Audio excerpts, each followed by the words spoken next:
Every day, as the sun rises, thousands of workers step onto construction sites and factory floors, gearing up for their shifts with one simple but literally life-saving goal: get the job done safely and go back home to their families. Welcome to This Explainer.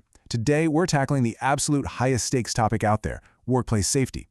And look, we're going to explore how a truly safe workplace is so much more than just ticking boxes on a compliance checklist. It's a shared, active commitment designed to foster a completely empowering, zero-injury culture. Because, every safe decision you make today actively prevents an accident tomorrow. So let's set the foundation. Okay, let's dive into this. Here is exactly what we are going to cover today, setting our expectations clearly, kind of like a morning toolbox talk. We'll start with the zero-injury culture, move into identifying workplace hazards, break down the hierarchy of controls, review personal protective equipment, discuss stop work authority, and finally, wrap up with workplace safety signs. Section 1. The zero-injury culture. Beyond compliance.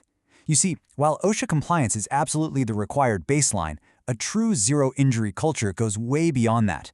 It's an active, shared commitment where safety isn't just some rule you have to follow, but an actual empowerment tool for everyone on the site.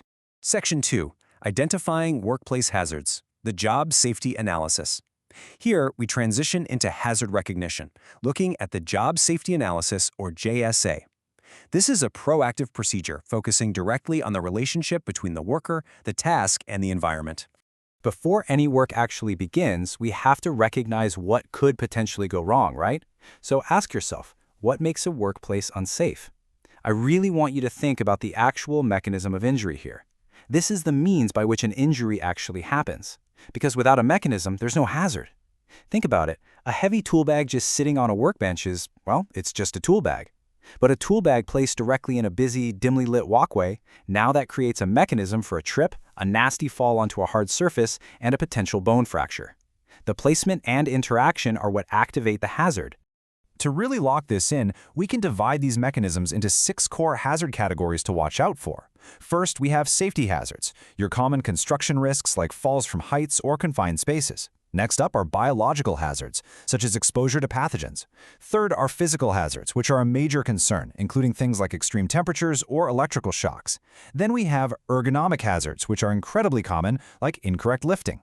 Fifth are chemical hazards. Think dangerous vapors. And finally, work organization hazards, covering those sneaky, invisible threats like stress and fatigue. So the crucial point is that identifying these specific categories before the work even begins is your absolute first step in preventing accidents. Section 3.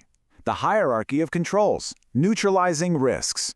And this brilliantly illustrates how we rank our safeguards, providing a systematic framework to neutralize those exact hazards we just identified in our JSA. Notice how it's structured from the most effective and protective measures at the very top, down to the least effective at the bottom.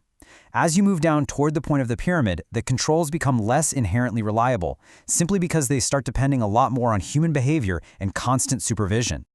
Let's walk down these steps sequentially so we understand how to apply this.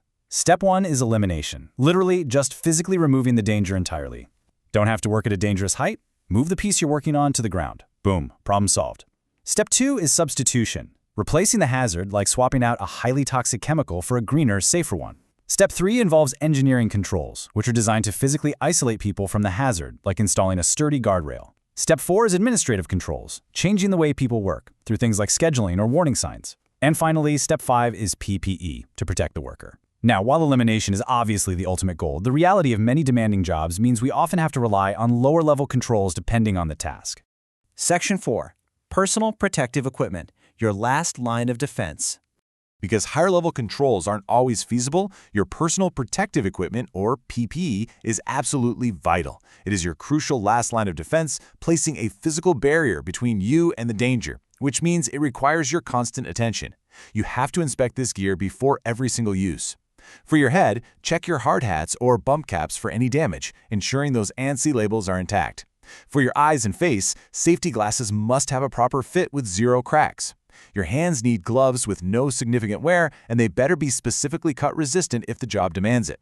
For your feet, always check that your safety boots have a solid safety toe and slip-resistant soles. The golden rule here? Never, ever begin work without your required, well-maintained PPE. Section 5. Stop work authority, the power to pause. You know, sometimes, despite all our diligent planning, the environment just shifts. A trench wall gets unstable after unexpected rain, or someone starts feeling dizzy in the heat.